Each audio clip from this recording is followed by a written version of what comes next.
नमस्कार, जनता टीवी देख रहे हैं आप। आपके साथ मैं हूं अंजलि भंडारी और रुक करेंगे देवभूमि उत्तराखंड के खबरों की ओर। मुख्यमंत्री पुष्कर सिंह धामी ने क्रिकेट एसोसिएशन ऑफ उत्तराखंड की ओर से राजीव गांधी इंटरनेशनल स्टेडियम में आयोजित उत्तराखंड प्रीमियर लीग 2025 के समापन समारोह में शिरकत की। इस दौरान सीएम धामी ने उत्कृष्ट प्रदर्शन करने और प्रीमियर लीग चैंपियनशिप को जीतने वाली टीम के सभी खिलाड़ियों को बधाई दी। सीएम धामी ने कहा कि वे सभी टीमें और खिलाड़ी जो इस बार जीत से कुछ कदम दूर रह गए, उनसे मेरा आग्रह है कि खेल में हार जीत स्वाभाविक है, लेकिन जो बात सबसे महत्वपूर्ण है कि वो ये आपकी खेल भावना, परिश्रम और निरंतर आगे बढ़ने का जज्बा। हमारी सरकार भी उत्तराखंड में खेल संस्कृति को बढ़ावा देने, पुरुषों के साथ ही महिला खिलाड़ियों को प्रोत्साहित करने का प्रयास कर रही है। मुझे अत्यंत प्रसन्नता है कि उत्तराखंड क्रिकेट एसोसिएशन द्वारा पुरुष खिलाड़ियों के साथ साथ महिला खिलाड़ियों को भी बढ़ावा दिया जा रहा है। महिला खिलाड़ियों की 4 टीमों ने इस टूर्नामेंट में बेहतर प्रदर्शन किया और मुझे विश्वास है इस लीग में महिलाओं की भागीदारी भविष्य में एक मील का पत्थर साबित होगी। मुझे बताया गया कि बहुत कम समय में एसोसिएशन क्रिकेट ऑफ उत्तराखंड की बालिकाओं द्वारा बीसीसीआई के तत्वाधान में आयोजित अंडर 19 की इस चैंपियनशिप में 2 बार चैंपियन ट्रॉफी का खिताब अपने नाम किया गया है। इसके साथ ही हमारे राज्य के लिए यह अत्यंत गौरव की बात है कि पर्वतीय राज्य की 3 बालिकाएं राघवी बिष्ट, प्रेमा रावत एवं नंदिनी कश्यप अंतर्राष्ट्रीय स्तर पर अपनी पहचान बनाने में कामयाब रही हैं। उन्होंने अपने बेहतर प्रदर्शन से वर्तमान में न्यूजीलैंड में होने वाली सीरीज में भारतीय टीम में जगह बनाई है। इसके लिए मैं क्रिकेट एसोसिएशन ऑफ उत्तराखंड की सभी टीम को, उनके सदस्यों को, पदाधिकारियों को बहुत बधाई देता हूं। साथियों, आज उत्तराखंड के युवा बढ़ चढ़कर ऐसी प्रतियोगिताओं में भाग ले रहे हैं जो पूरे भारत में उत्तराखंड की अलग पहचान बना रहा है। आज का युवा उत्तराखंड को खेल के क्षेत्र में स्थान दिलाने के लिए प्रतिबद्ध होकर काम कर रहा है, लेकिन ये सोचने का विषय है कि उत्तराखंड का टैलेंट बाहर क्यों जा रहा है। हम जब देखते हैं कि हमारे पहाड़ी मूल के खिलाड़ी आईपीएल में बेहतर प्रदर्शन कर रहे हैं, पर अपने राज्य से नहीं बल्कि दूसरे राज्यों की टीमों से खेल रहे हैं, इसलिए मैं क्रिकेट एसोसिएशन ऑफ उत्तराखंड के सभी पदाधिकारियों से कहना चाहता हूं कि उत्तराखंड की टीम देश की सबसे मजबूत टीम बने। ऐसी व्यवस्था, ऐसा नियोजन हम सब के द्वारा ऐसा प्रयास अवश्य होना चाहिए, क्योंकि हमारी सरकार प्रदेश में खेल संस्कृति को बढ़ावा देने के लिए, खिलाड़ियों के प्रोत्साहन के लिए लगातार काम कर रही है। इसी वर्ष हमारे राज्य में आयोजित हुए 38वें राष्ट्रीय खेलों में भव्य और उसका सफल आयोजन उत्तराखंड को देवभूमि के साथ साथ खेल भूमि के रूप में स्थापित करने का मार्ग भी इन खेलों के आयोजन में किया है। इस बार के राष्ट्रीय खेलों में 103 पदक जीतकर हमारे खिलाड़ियों ने उत्तराखंड का गौरव बढ़ाने का काम किया, एक इतिहास बनाने का काम किया है।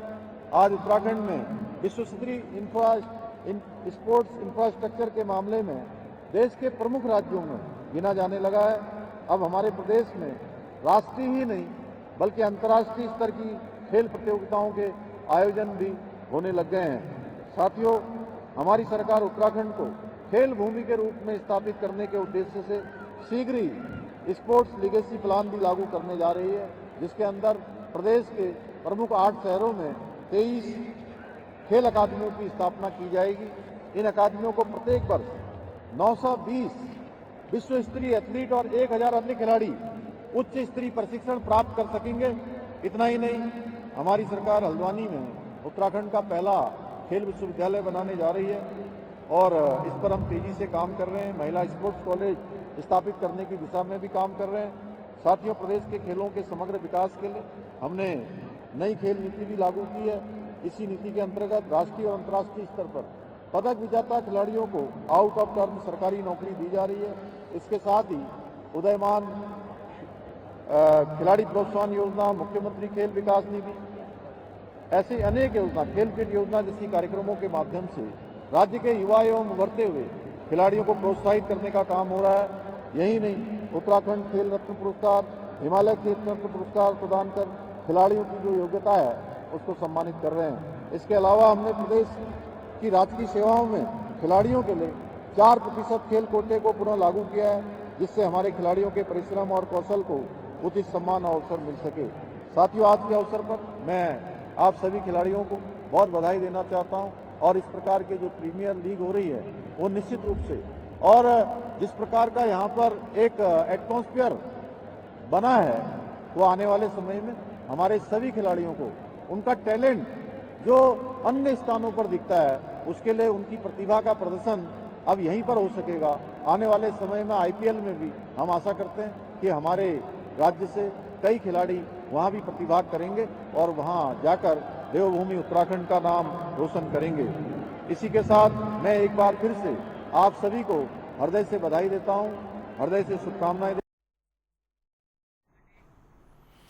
चलिए खबरों में आगे बढ़ेंगे। उधर आपको बता दें, उत्तराखंड के मुख्यमंत्री पुष्कर सिंह धामी ने सरकार जनता के द्वार कार्यक्रम को फिर से प्रद रूप में अब शुरू करने की तैयारी की है और इस पहल का उद्देश्य है कि लोगों की समस्याओं का उनके घर और गांव में ही त्वरित समाधान हो जाए। वहीं इस कार्यक्रम को लेकर कांग्रेस प्रवक्ता शेषपाल सिंह बिष्ट ने कहा कि पहले भी ऐसे कार्यक्रम हुए, लेकिन इनका कोई ठोस रिजल्ट नहीं निकला। प्रदेश की जनता इस सरकार से बेहद परेशान है। वहीं इस पर पलटवार करते हुए बीजेपी की प्रवक्ता सुनीता विद्यार्थी ने कहा कि मुख्यमंत्री हमेशा से संवेदनशील रहे हैं, हम जनता की हर समस्या का समाधान करेंगे। मुख्यमंत्री पुष्कर सिंह धामी सरकार आपके द्वार कार्यक्रम की शुरुआत करने की बात कर रहे हैं। अच्छी बात है, अगर सरकार आम आदमी के दरवाजे पर जाती है तो इसका लाभ आम आदमी को मिलेगा। लेकिन इससे पहले भी कई बार मुख्यमंत्री जी अपने मंत्रियों को निर्देश दे चुके हैं, अपने विधायकों को निर्देश दे चुके हैं, अपने अधिकारियों को निर्देश दे चुके हैं कि वो गांव-गांव में जाएं, लोगों की समस्याएं सुनें। लेकिन आज तक तो उनके निर्देश का पालन किसी मंत्री ने नहीं किया, किसी अधिकारी को करते हुए मैंने ही नहीं देखा। गिने चुने मंत्रियों ने और अधिकारियों ने अगर उनके आदेश का पालन किया और वो गांव में गए भी, तो उसका कितना लाभ जनता को मिला, जनता पूछ रही है। क्योंकि जनता जब भी सरकार के दरवाजे पे आती है, सरकार को खोजते हुए, सरकार मिलती ही नहीं है। विधानसभा में आप जाकर के देख लिए, उजाड़ खंडे बना हुआ है, वहां मंत्रियों के दरवाजे हमेशा आपको बंद मिलेंगे। तो कैसी ये सरकार चल रही है, जनता पूछ रही है। बड़ी बड़ी बातें करने से जनता सरकार के दरवाजे पे नहीं पहुंचेगी। सरकार की मंशा आम लोगों की समस्याओं के समाधान करने की होनी चाहिए। आप देखिए, समस्याओं का अंबार है, लोग दर दर की ठोकरें खा रहे हैं समस्याओं के समाधान के लिए, उनकी कोई सुनने वाला नहीं है। और मंत्री कहाँ रहते हैं ये किसी को पता नहीं है, क्योंकि विधानसभा भवन में तो आज तक मंत्री नजर आते नहीं। देखिए, माननीय मुख्यमंत्री जी लगातार जो है गांव-गांव में जाकर चौपाले लगाकर उनकी जन सुनवाई करते हैं और इसी क्रम में इस बार भी माननीय मुख्यमंत्री जी गांव-गांव जाकर जो है चौपाल लगाएंगे और सीधे जनता से संवाद करेंगे, उनकी समस्याओं का निराकरण करेंगे। तो सभी अधिकारियों को भी और जिस प्रकार से पूरा माननीय मुख्यमंत्री जी की जो टीम है वो गांव-गांव जाएगी और वहां के लोगों की जो भी समस्याएं हैं, क्योंकि आप देख रहे हैं कि बहुत समय से जो है उत्तराखंड विषम परिस्थितियों से गुजरा है और लगातार आपदाओं से जो है जनमानस में बहुत मैं कहूंगी कि जानमाल की जो क्षति हुई है और अन्य व्यवस्थाएं जो बिगड़ी हैं, उन सभी को सुधारने के लिए, उन लोगों की बात को करीब से जानने के लिए, उनकी समस्याओं को सुलझाने के लिए माननीय मुख्यमंत्री जी का गांव में चौपाल के माध्यम से दौरा रहने वाला। उधर देहरादून में एक सरकारी स्कूल शिक्षक पर पत्नी और साथी परिजनों के नाम पर 3 फर्जी कंपनियां बनाकर लगभग 50 करोड़ रुपए की ठगी का आरोप लगाया और इन कंपनियों ने 2021 में लोगों को अधिक ब्याज और मुनाफे का लालच देकर निवेश करवाया, लेकिन बाद में रकम लौटाने से इनकार किया। वहीं मामले में शनिवार को 50 से अधिक पीड़ित एसएसपी अजय सिंह से मिले। वहीं अब इस पूरे मामले में कांग्रेस नेता सूर्यकांत धस्माना का बयान सामने आया। उन्होंने कहा कि ये अराजकता का संकेत है। पुलिस ने अभियुक्त शिक्षक और कंपनियों की जांच शुरू कर दी है। देखिए, एक बड़ा गंभीर मामला जिसमें करीब 50 करोड़ रुपए के ठगी का मामला है। दून समृद्धि ग्रुप ऑफ कंपनी जो जगमोहन सिंह चौहान जो गजा टीरी के रहने वाले हैं और इन्होंने कंपनी अपनी पत्नी नीलम चौहान जिनको एमडी बनाया, आशा चौहान इनकी पुत्री जिसको डायरेक्टर बनाया, स्वयं ये अध्यापक है, सरकारी अध्यापक प्राइमरी स्कूल में, और इनकी लास्ट नियुक्ति जो है वो बैसगांव मसूरी के पास एक सहायक अध्यापक के रूप में है। इन्होंने इस कंपनी के नाम से कई ब्रांचेस खोली और पौड़ी में, टिहरी में, चमोली में, रुद्रप्रयाग में, विकासनगर में, भानियावाला में, चंबा में, रानी पोखरी में, ऋषिकेश में, पटेल नगर, देहरादून में इन्होंने ब्रांचें खोली और ब्रांचें खोल करके इन्होंने अपने एजेंट्स बनाए, एजेंट्स नियुक्त करके इन्होंने बहुत सारी स्कीम्स जिसमें आरडी की, एफडी की, डेली कलेक्शन की और सुकन्या प्लान ये इन्होंने जारी किए। इसके नाम पर एजेंट्स के माध्यम से लोगों से पैसे जमा करवाए और अब कुल राशि जो अंदाजा है करीब 50 करोड़ रुपए की राशि इनके पास जमा है।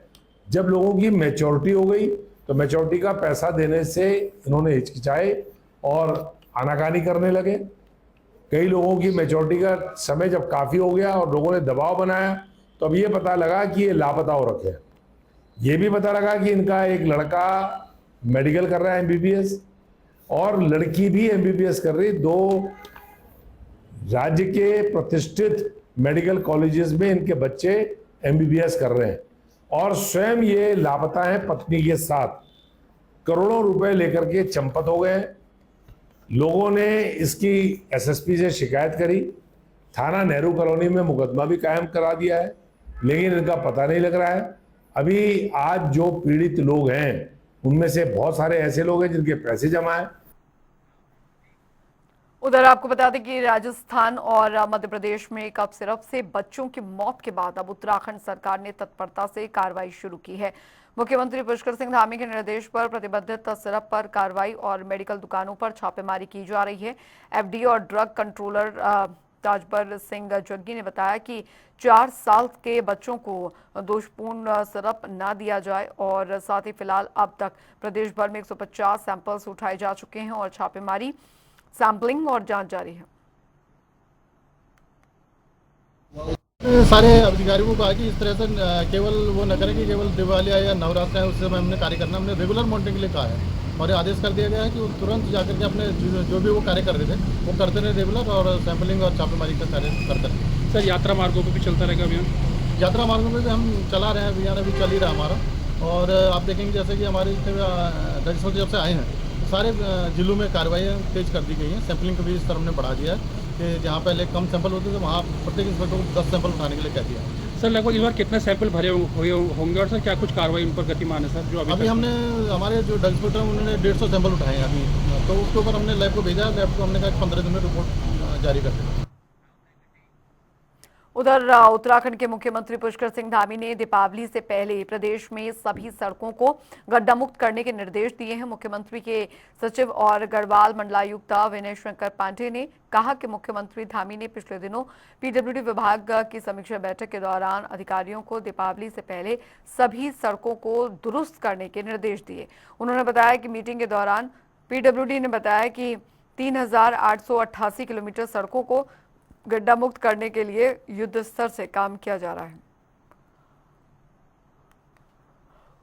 देखिए, मुख्यमंत्री जी ने भी 2 दिन पूर्व ही पीडब्ल्यूडी विभाग की पूरी समीक्षा की थी और उन्होंने पूरे एक निश्चित टाइम फ्रेम में ये निर्देश दिए हैं कि दीपावली के पहले जो भी सड़कें गड्ढा मुक्त हैं, लगभग 3888 किलोमीटर का पीडब्ल्यूडी ने बताया है, वहां पर काम युद्ध स्तर पर प्रारंभ हो गया है और इसको दीपावली के पहले इन सड़कों को गड्ढा मुक्त कर दिया जाएगा।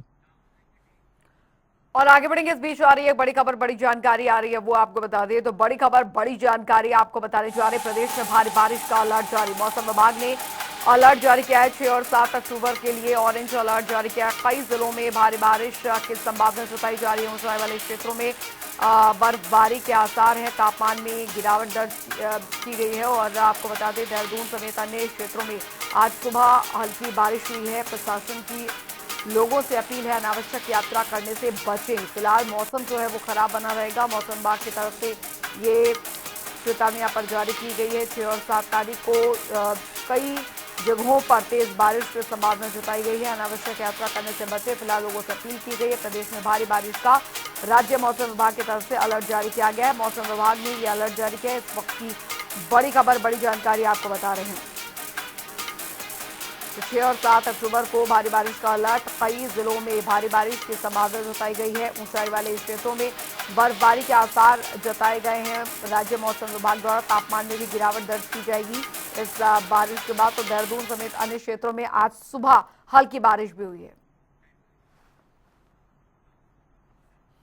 उधर उत्तराखंड में स्वास्थ्य विभाग फिर से सुर्खियों में आ गया है। हाल ही में कांग्रेस प्रदेश अध्यक्ष करण मारा ने प्रेस वार्ता कर स्वास्थ्य विभाग पर कई गंभीर आरोप लगाए हैं। उनका कहना है कि वेन फाइंडर मशीनों को बाजार दर के मुकाबले ज्यादा महंगे दाम पर खरीदा गया और साथ ही उन्होंने ये भी कहा कि 5 MRI मशीनें चीनी कंपनी से खरीदी गई, जबकि भारतीय कंपनियों को बोली प्रक्रिया में दरकिनार किया गया और मशीनें चालू होने से पहले भुगतान कर दिया गया। महारा ने कहा कि बीजेपी के भीतर भी शिकायतों का हवाला देते हुए हल्द्वानी के सुशीला तिवारी अस्पताल और केदारनाथ बद्रीनाथ अस्पताल निर्माण में अनियमितताओं का जिक्र किया। वहीं दूसरी ओर बीजेपी नेताओं ने इन आरोपों को बेबुनियाद करार दिया। इसी कड़ी में बीजेपी नेता मथुरा दत्त जोशी का कहना है कि स्वास्थ्य सेवाएं सुचारू रूप से चल रही हैं और नए मेडिकल कॉलेज खुल रहे हैं और डॉक्टर्स, नर्सिंग स्टाफ की नियुक्तियां बढ़ी हैं। उत्तराखंड जिसमें पहले ही बहुत आर्थिक संकट है, उस सरकार में इस तरीके की हरकतें हो रही। एक वेन फाइंडर है भाई, जिसको आप ढूंढेंगे तो 550 से शुरू है, 1200, 1500 और सबसे जो उसका महंगा वेन फाइंडर है वो 50,000 की लागत का आता है। मैं अभी आपको डॉक्यूमेंट्स भी दूंगा। और सरकार ने जब उसका टेंडर किया और जो तेज़ी उसमें सचिव साहब ने दिखाई वो देखने लायक थी, क्योंकि जब हमारे यहाँ बिड होती है तो उसके 3 स्टेजेस हैं। पहली है डॉक्यूमेंट्स, कि जो कंपनी बिड करे उनके डॉक्यूमेंट्स चेक किए जाते हैं। दूसरे नंबर पे उस मशीन का जो है टेस्टिंग होती है कि मशीन कैसा परफॉर्म कर रही है, और हमारे यहाँ इसको कोऑर्डिनेशन में किया जाता है उत्तराखंड में। और उसके बाद जो तीसरा फेज है, फिर वो आता है फाइनेंस पे कि कितने पैसे पे ये कंपनी हमको इस चीज़ को प्रोवाइड करेगी। इसमें वेन फाइंडर में जो है कोऑर्डिनेशन ने जिस कंपनी को काम दिया गया उसकी मशीन को फेल कर दिया।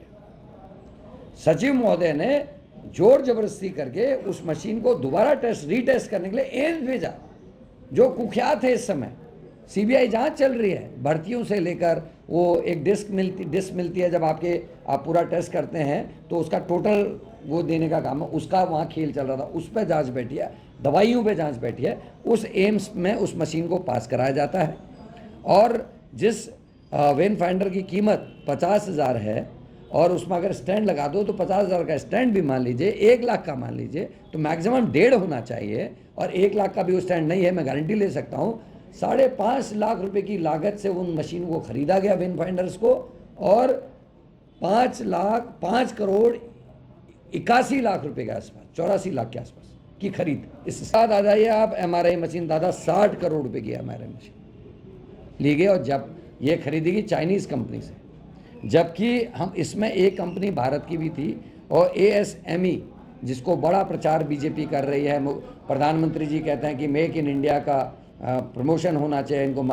उस कंपनी को नीचे किया गया, डाउन किया गया, और इस चाइनीज़ कंपनी को काम दिया गया 60 करोड़ रुपए का। इसका उत्तर दे, क्यों बाहर की कंपनी को, क्यों जापान ने आपके यहाँ बिट नहीं की, क्यों अमेरिकन कंपनीज ने आपके यहाँ बिट नहीं की, केवल चाइनीज़ कंपनी ने बिट क्यों की इंडियन कंपनी के साथ, ये जांच का विषय है। देखिए, कांग्रेस के आरोप बिल्कुल बेबुनियाद आरोप है। प्रदेश में स्वास्थ्य की सेवाएं बहुत सुचारू रूप से चल रही हैं, नए मेडिकल कॉलेज खुल रहे हैं, नई अपॉइंटमेंट हो रहे हैं, फैकल्टीज़ का इंतजाम हो रहा है, सारी व्यवस्थाएं हो रही हैं।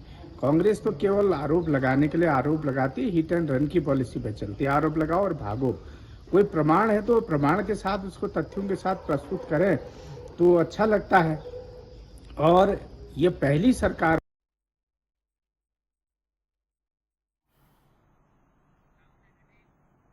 उधर आपको बता दें, रुड़की के मंगलौर क्षेत्र में पुलिस ने इनामी बदमाश को गिरफ्तार किया। बता दें कि पुलिस कप्तान परमिंदर सिंह डोभाल के निर्देश पर कोतवाली प्रभारी अमरजीत सिंह के नेतृत्व में चलाए जा रहे सघन चेकिंग अभियान के दौरान आरोपी गुड्डू को तमंचे और साथ ही कारतूस के साथ पकड़ा गया है और इसी की पूछताछ में उसने खेतों में लगे ट्यूबवेल मोटर चोरी की वारदातों का खुलासा भी किया।